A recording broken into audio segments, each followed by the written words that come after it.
À Madagascar, il y a bien des lémuriens. Dans ce qui reste de la forêt primaire.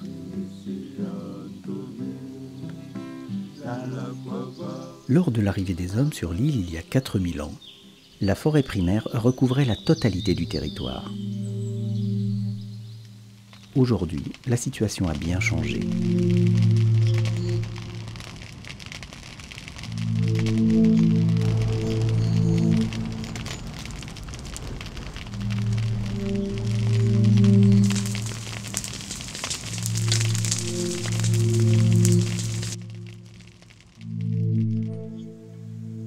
Car à Madagascar, on pratique une culture itinérante sur brûlis, c'est le tavi.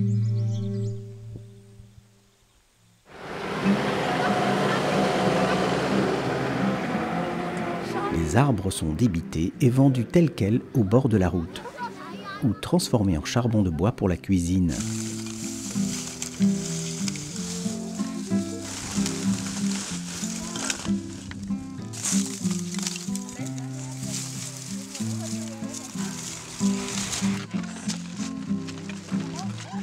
Cette agriculture accélère la déforestation et du même coup la destruction de la biodiversité exceptionnelle de Madagascar. Aujourd'hui, il ne reste que 15% des forêts et chaque jour un peu moins. Partout, des feux dévorent lentement mais sûrement le peu qui reste.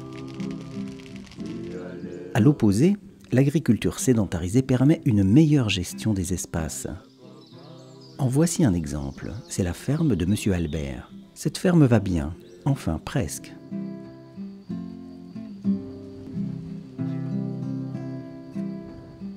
Albert pratique la polyculture.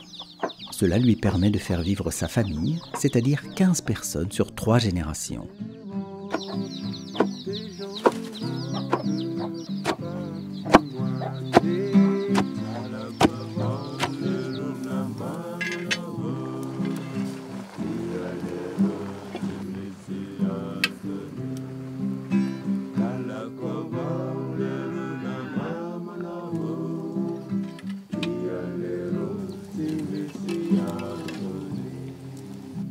Il cultive du haricot, de la patate douce, du chou, du tabac et du riz. Il élève également quelques poules, des cochons, des zébus et pratique un peu de pisciculture en aval de ses rizières.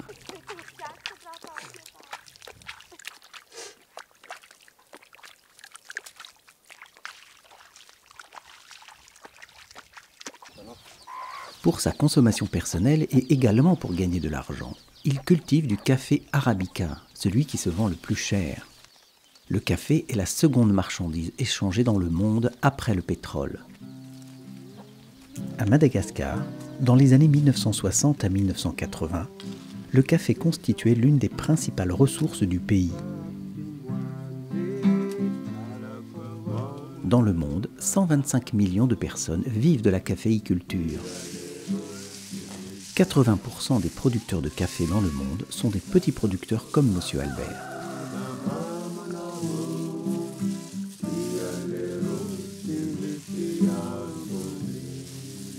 Mais voilà, Albert a un problème.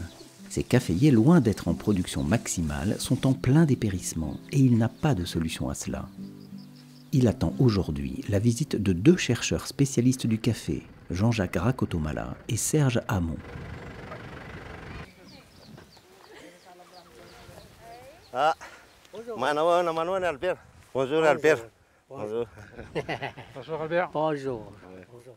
Bon Serge, je te présente Albert, un planteur de caféier. Il a des petits problèmes dans sa plantation de caféier. Oui. Si zany le café anao marary zany. Avy ato amin'ny raviny eto ambony io mahazo ambony. Tagny ambony ny arahitiny.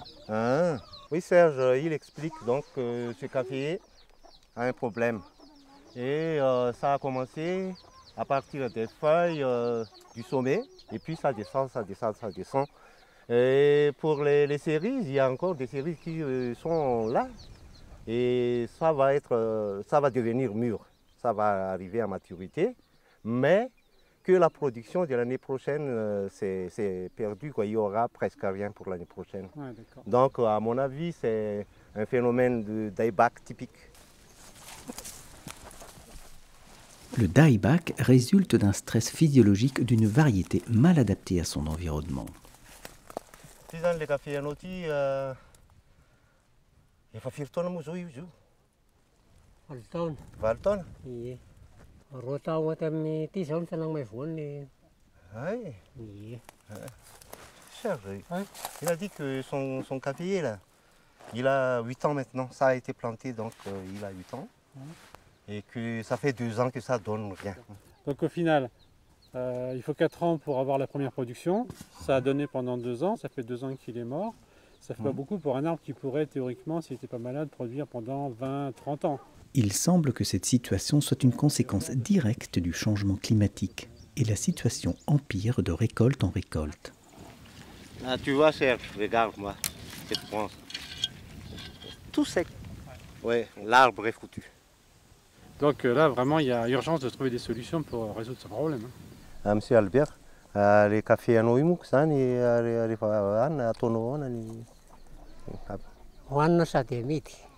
bon, il dit à Serge que bon, le café qu'il produit, donc, c'est pour sa consommation personnelle et familiale, mais aussi pour vendre.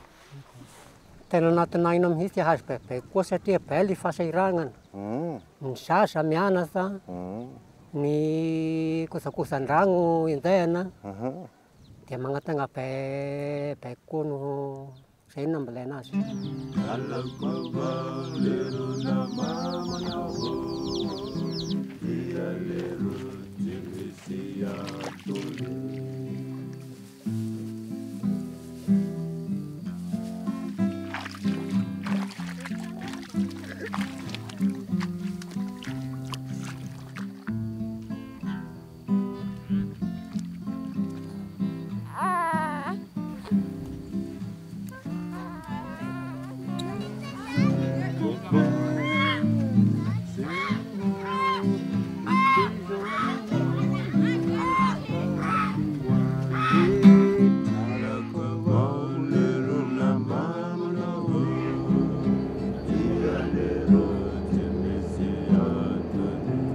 Jacques, on en est où avec les problèmes de l'arabica à Madagascar? L'arabica à Madagascar, le grand problème, c'est que bon, tout le monde veut en planter parce que c'est le meilleur café, toujours question du goût. Mais la production est trop faible, à cause surtout donc de l'inadaptation, peut-être, et surtout des 2 maladies qui sont la roue et le dieback. Ce qui fait qu'au bout de combien de temps il y a des problèmes visuels nets? Après 3 années, parce que dans les premières années de la plante, donc ça pousse bien. Et après 3 années, 4 années, quand la plante produit, c'est là que le phénomène commence, donc le dépérissement de la plante commence. Jean-Jacques Rakotomala est chercheur au FOFIFA, le Centre national de recherche appliquée au développement rural à Madagascar. Ici, dans la station de Saambavi, en plein cœur de l'île, il a sélectionné avec ses collègues une nouvelle variété d'arabica.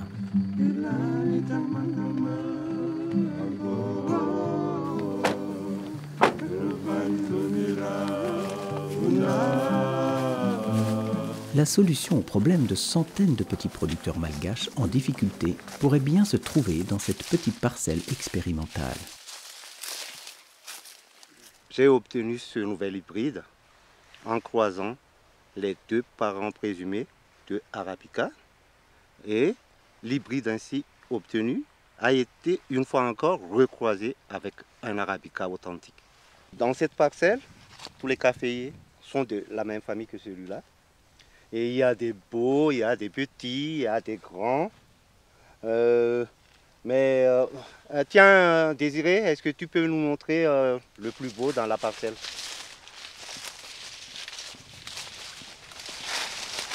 Ah, il est beau, ouais. Oh. Regarde, Serge. Tu vois, la feuille là, c'est propre, c'est nickel.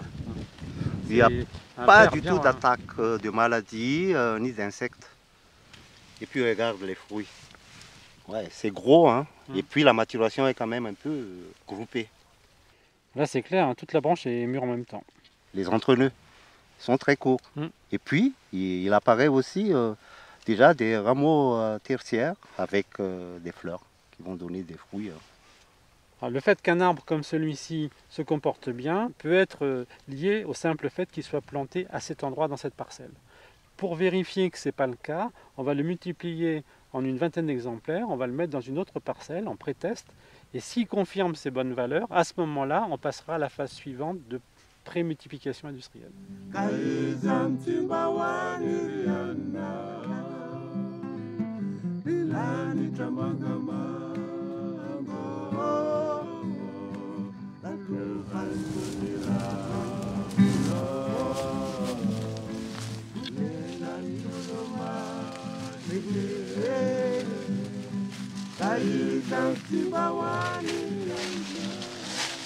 Ici, c'est le pré-test qu'on a effectué sur les pieds sélectionnés. Donc, nous avons une vingtaine de pieds par ligne. Et là, tu vois bien, c'est chargé en fruits. Ouais. Là, les entrenœuds sont courts, ce qui permet d'avoir beaucoup plus de fruits par unité de longueur et ce qui permet d'augmenter la production. Il n'y a pas d'attaque de maladie. Et puis, il y a une grande vigueur aussi sur les branches. Et au niveau gustatif, ils ont été testés? Ah oui, ils ont été testés par un panel de dégustateurs professionnels. Et la réponse est excellente. Bon, maintenant que Jean-Jacques a confirmé la valeur de cette variété en pré-test, il va falloir changer d'échelle et passer à l'embryogenèse somatique. L'embryogenèse somatique est une technique de laboratoire qui permet, à partir d'échantillons de feuilles comme celle-ci, de multiplier à l'infini une plante. Et à titre d'exemple, toutes les plantations au Vietnam sont faites à partir de cette méthode d'embryogenèse somatique. Mais ce n'est pas tout. Jean-Jacques teste de nouvelles combinaisons de caféiers destinées à un avenir plus lointain. Cette fois en utilisant les caféiers sauvages de Madagascar. Ici, c'est une nouvelle combinaison où l'une des deux espèces présumées parentes de l'arabica est remplacée par un café sauvage malgache. À Madagascar, il existe 61 espèces de caféiers, soit la moitié des espèces connues dans le monde. Le patrimoine génétique unique de ces arbres recèle sans aucun doute des adaptations à des terroirs, au climat ou encore des résistances à toutes sortes de maladies. En croisant l'arabica avec des espèces sauvages, Jean-Jacques espère conférer de nouvelles et utiles propriétés à de nouvelles variétés.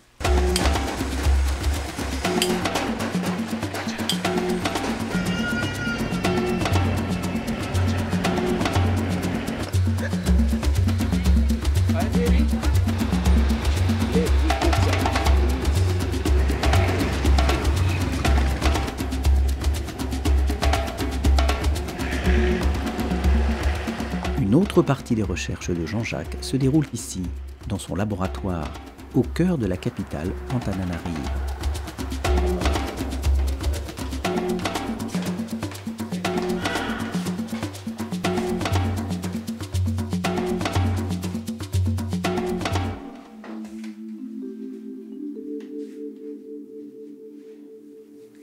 Jean-Jacques s'est demandé s'il n'existait pas des micro-organismes de type bactéries et champignons qui vivaient à l'intérieur des feuilles de caféier et qu'on appelle des endophytes. Et s'il y en avait, quel pouvait être leur rôle? Il s'est donc mis en quête de les isoler et de les identifier. Pour cela, il faut opérer de façon strictement stérile afin de ne pas avoir de contamination par des micro-organismes présents dans l'atmosphère.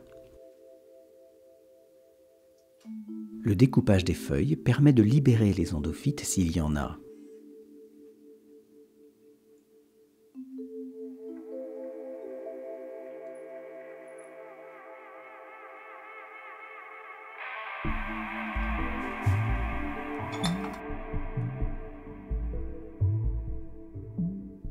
La suspension est mise en culture et après 10 jours d'incubation, on regarde si des micro-organismes se sont multipliés.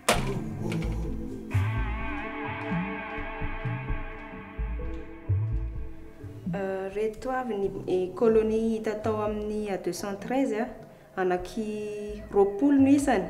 Colonie tatao amin'ny 213 roapolo no isany. Tato amin'ny 602. Tato amin'ny 602 anaky 9 dia ny tato amin'ny SZ anaky 9 koa. Les micro-organismes fabriquent des molécules qui vont être réutilisées par la plante pour fabriquer encore d'autres molécules plus élaborées et qui permettront à la plante donc de s'adapter à un certain endroit ou de résister à l'attaque d'autres parasites. Sans aucun doute se trouve là, synthétisé au plus intime des cellules végétales et des caféiers sauvages de Madagascar, une multitude de molécules parfaitement inconnues aujourd'hui et que la passion de Jean-Jacques rêve de mettre au jour, et cela malgré des moyens dérisoires. Des molécules aux propriétés extraordinaires, résultat de millions d'années d'évolution et qui permettent à des arbres de s'adapter et de résister à la totalité des maladies. Tout ce travail patient et minutieux permettra peut-être d'endiguer le dépérissement, le dieback, qui se répand à Madagascar et aussi ailleurs dans le monde, mettant en péril des millions de petits producteurs. Monsieur Albert pourrait bien être le premier à recevoir très bientôt des mains de Jean-Jacques des plants de sa nouvelle variété de caféiers. Des jeunes plants en pleine forme, prêts à résister à tout et offrir de belles cerises.